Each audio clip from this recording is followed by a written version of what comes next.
Selamat pagi, selamat siang, selamat sore, selamat malam. Assalamualaikum warahmatullahi wabarakatuh. Salam sejahtera untuk kita semua. Om Swastiastu, Namo Buddhaya, Shalom, salam kebajikan. Hai anak-anak, kembali lagi bersama The Guru X dalam video pembelajaran dengan slogan belajar dengan menyenangkan dan efektif.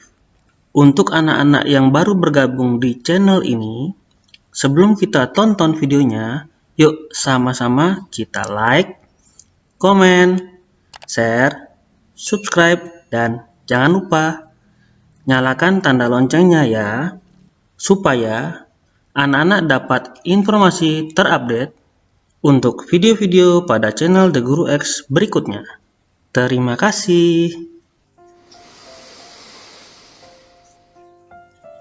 Hai. Apa kabarnya anak-anak semuanya di rumah? Semoga anak-anak dalam keadaan sehat dan baik-baik saja ya. Anak-anak masih semangat? Harus semangat dong, karena hari ini kita akan belajar mata pelajaran PPKN tema 3 subtema 1 dengan materi benda di sekitar. Masih bersama Pak Indra di kelas 3.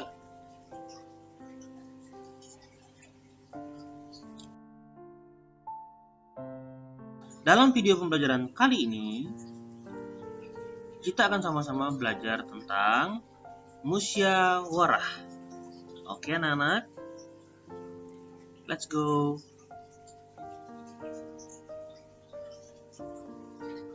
Sebelum kita ke materi, Pak Indra mau menyampaikan tujuan pembelajaran kita hari ini.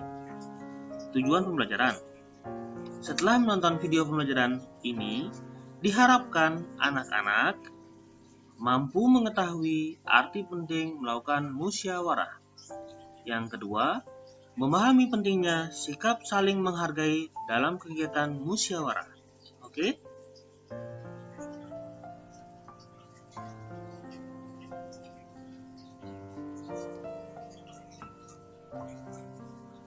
Oke anak-anak, di sini kira-kira ada tidak ya yang pernah menghadapi suatu persoalan, tetapi tidak bisa memecahkan sendiri?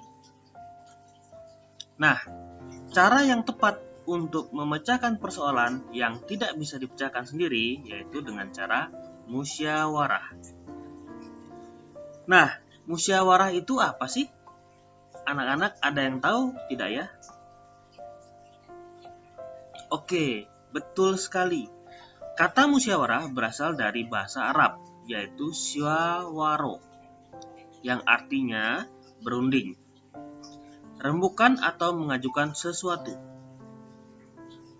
Musyawarah adalah suatu upaya bersama dengan sikap rendah hati untuk memecahkan persoalan atau mencari jalan keluar ya anak-anak ya, untuk mengambil keputusan bersama dalam menyelesaikan atau mengambil keputusan secara bersama-sama dengan tujuan untuk mencapai kesepakatan atau mufakat ya anak-anak ya. Dalam sebuah musyawarah akan menghasilkan sebuah keputusan yang sudah disepakati oleh seluruh anggota musyawarah. Keputusan tersebut harus dilaksanakan dengan penuh tanggung jawab oleh seluruh anggota musyawarah.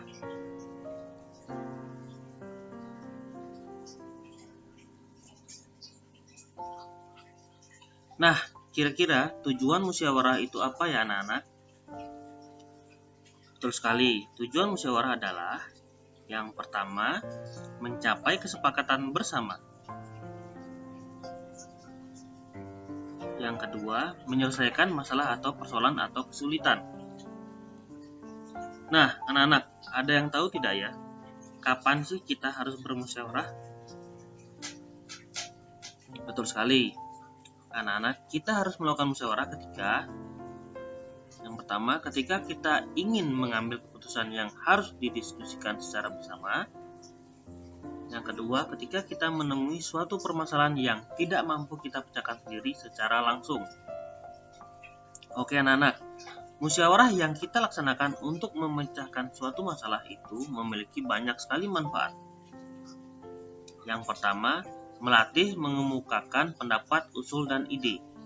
Dalam proses musyawarah, setiap orang memiliki ide atau gagasan yang berbeda yang dapat diungkapkan dalam memecahkan suatu permasalahan yang sedang dibahas. Dengan bermusyawarah, seorang bisa dilatih untuk mengutarakan pendapatnya yang nantinya akan dijadikan bahan pertimbangan dalam mencari solusinya dari masalah yang sedang dibahas. Yang kedua, masalah dapat segera terpecahkan. Dengan adanya musyawarah, akan didapatkan beberapa jalan alternatif dalam menyelesaikan suatu permasalahan, yang dalam hal ini merupakan kepentingan bersama. Pendapat yang berbeda dari orang lain bisa jadi lebih baik daripada pendapat kita. Untuk itu, dalam bermusyawarah penting mendengarkan pendapat dari orang lain. Ya, anak ya. Yang ketiga, dapat menyatukan pendapat yang berbeda. Pendapat yang berbeda pasti akan ditemui di setiap musyawarah yang melibatkan orang banyak, apalagi ini menyangkut urusan dan kepentingan bersama. Inilah keindahan dari bermusyawarah. Pendapat-pendapat yang berbeda akan dikumpulkan dan ditelaah secara bersama-sama, baik dan buruknya, sehingga di akhir musyawarah akan terpilih satu atau lebih dari sekian pendapat berbeda tersebut. Yang keempat, membangun rasa kebersamaan. Adanya musyawarah akan mempererat hubungan tali persaudaraan antara sesama anggota. Setiap orang bertemu dengan beberapa karakter yang berbeda dari para anggotanya. Yang kelima, hasil keputusan yang diambil menguntungkan semua pihak. Keputusan yang dihasilkan dalam musyawarah tidak boleh merugikan salah satu pihak atau anggota dalam musyawarah. Karena agar nantinya hasil yang diputuskan dalam musyawarah dapat diterima dan dilaksanakan oleh semua anggota dengan penuh keikhlasan ya anak-anak ya. Yang keenam, melatih menghargai pendapat orang lain. Dalam musyawarah yang pastinya akan ditemukan pendapat yang berbeda dari yang kita sampaikan. Hal seperti ini akan melatih diri kita agar menahan emosi dengan cara menghargai apapun pendapat orang lain dalam musyawarah, sehingga membuat emosi antar anggota tetap stabil. Ya. Yang ketujuh, keputusan yang dihasilkan mempunyai nilai keadilan.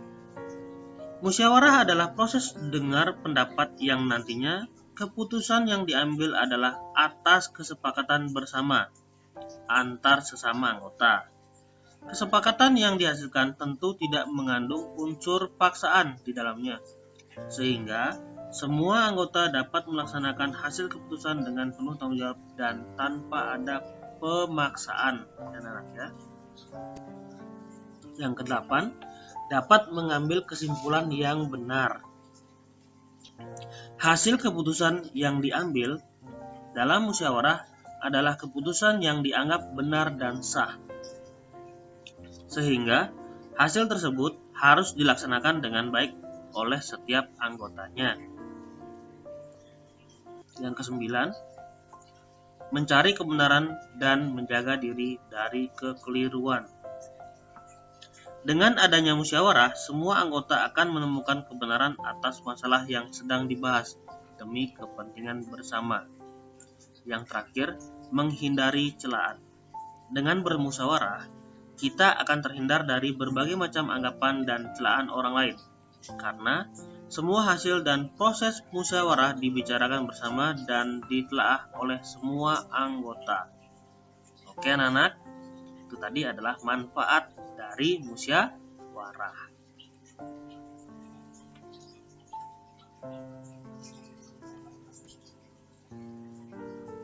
Nah anak-anak, ternyata musyawarah yang baik itu memiliki ciri-ciri loh. Yang pertama, dilakukan berdasarkan kepentingan bersama. Yang kedua, hasil keputusan musyawarah bisa diterima oleh seluruh peserta musyawarah. Yang ketiga, pendapat yang diusulkan peserta musyawarah mudah dipahami oleh peserta lainnya.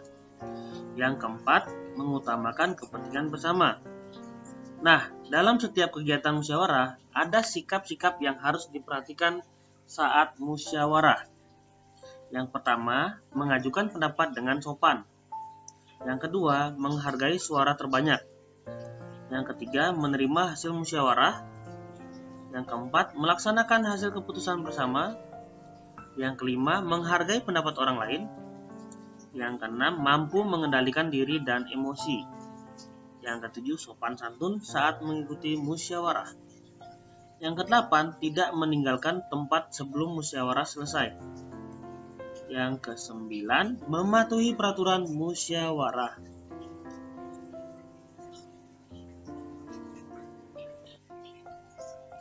Dalam setiap kegiatan musyawarah, seluruh peserta musyawarah diperbolehkan untuk mengeluarkan pendapat. Berikut adalah cara-cara mengeluarkan pendapat yang baik ya anak-anak ya.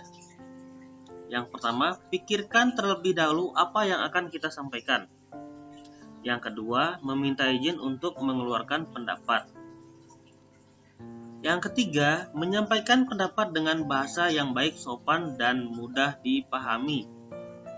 Yang keempat, tidak memaksakan pendapat kita kepada peserta lain. Yang kelima, tidak memotong atau mencela pembicaraan peserta lain. Yang keenam, berlapang dada jika pendapat kita tidak diterima. Yang ketujuh, menerima saran dan kritik dari peserta lain. Yang kedelapan, menerima dan ikut melaksanakan hasil keputusan.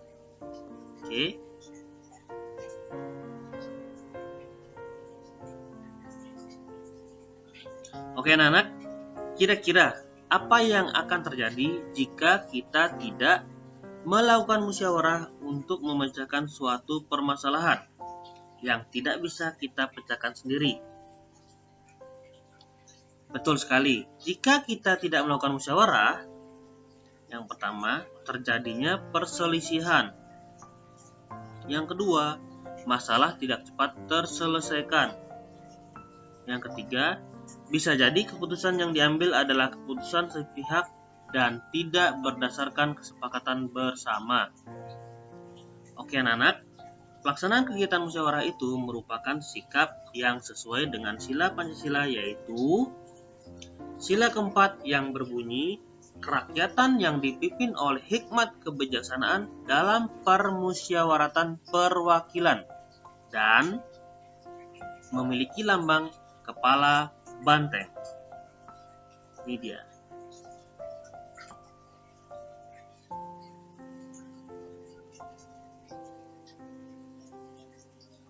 Anak-anak, kegiatan musyawarah bisa kita laksanakan di mana saja. Di lingkungan keluarga, di lingkungan sekolah, maupun di lingkungan masyarakat. Berikut contoh kegiatan musyawarah di lingkungan keluarga. Yang pertama, pembagian tugas membersihkan rumah. Yang kedua, menentukan tujuan berlibur bersama keluarga. Yang ketiga, menentukan waktu berkunjung ke rumah nenek, kakek, atau saudara. Yang keempat, menentukan waktu bermain dan belajar. Selanjutnya, contoh kegiatan musyawarah di lingkungan sekolah ya anak-anak ya. Yang pertama, pemilihan ketua kelas. Yang kedua, pembagian hari untuk tugas piket kelas. Yang ketiga, menentukan peraturan kelas. Yang keempat, pemilihan peserta lomba antar kelas. Selanjutnya, contoh musyawarah di lingkungan masyarakat. Yang pertama, pemilihan ketua RT atau RW. Yang kedua, penentuan petugas siskamling desa. Yang ketiga, musyawarah pembangunan jalan, masjid, dan lain-lain. Yang keempat, penentuan panitia suatu kegiatan desa.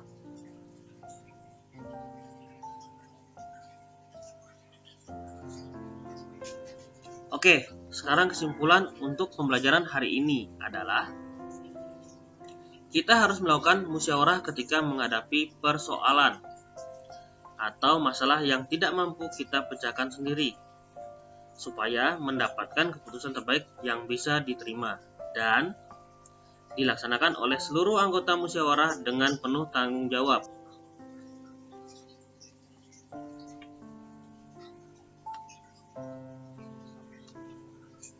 Tugas. Oke. Di setiap pembelajaran yang Bapak berikan, Bapak selalu memberikan yang namanya tugas ya anak-anak ya. Oke. Tugasnya adalah yang pertama, sila keberapakah dalam Pancasila yang menjadi dasar pentingnya bermusyawarah untuk mencapai mufakat? Yang kedua, siapa yang harus melaksanakan keputusan hasil musyawarah? Yang ketiga, tuliskan 3 manfaat melakukan musyawarah. Yang keempat, apa yang mungkin terjadi jika ada permasalahan kelompok yang tidak diselesaikan dengan cara musyawarah? Dan yang terakhir, tulis pengalamanmu ketika pemilihan ketua kelas ya anak-anak ya. Dan ceritakan pengalamanmu itu dalam bentuk video. Ingat, dalam bentuk video ya. Anak-anak buat pengalaman waktu pemilihan ketua kelas itu dalam buku tugas ya, ditulis. Terus setelah itu pengalaman yang sudah anak-anak tulis itu dibaca di depan kamera ya. Mintalah bantuan orang tua untuk merekam di saat anak-anak sedang membaca pengalaman ketika pemilihan ketua kelas. Oke anak-anak, dan ingat jangan terlalu singkat. Buatlah pengalamanmu itu dari awal masuk kelas sampai waktu pemilihan ketua kelas itu ya. Oke anak-anak, selamat mengerjakan ya. Anak-anak pasti bisa. Oke?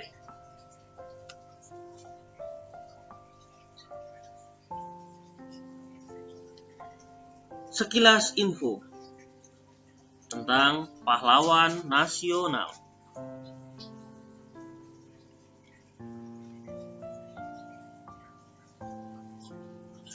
Marskal Muda Anumerta Agustinus Adi Sucipto lahir di Salatiga, Jawa Tengah, tanggal 3 Juli 1916.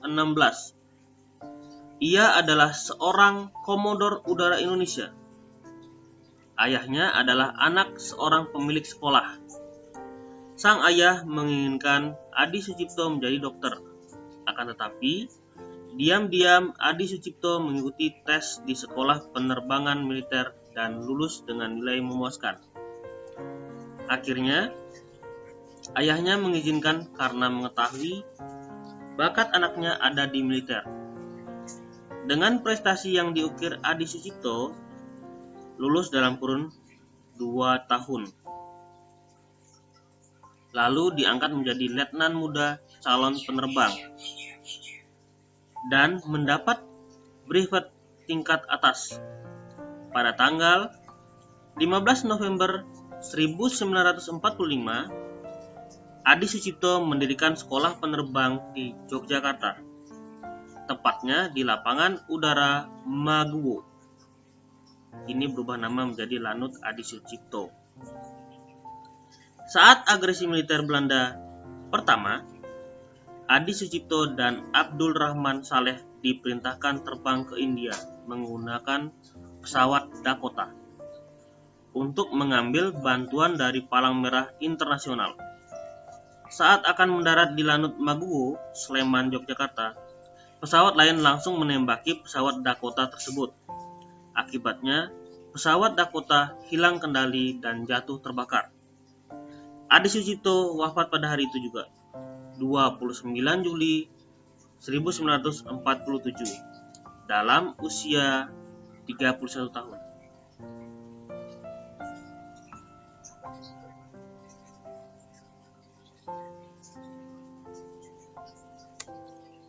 Terima kasih anak-anak sudah menyimak pembelajaran kali ini.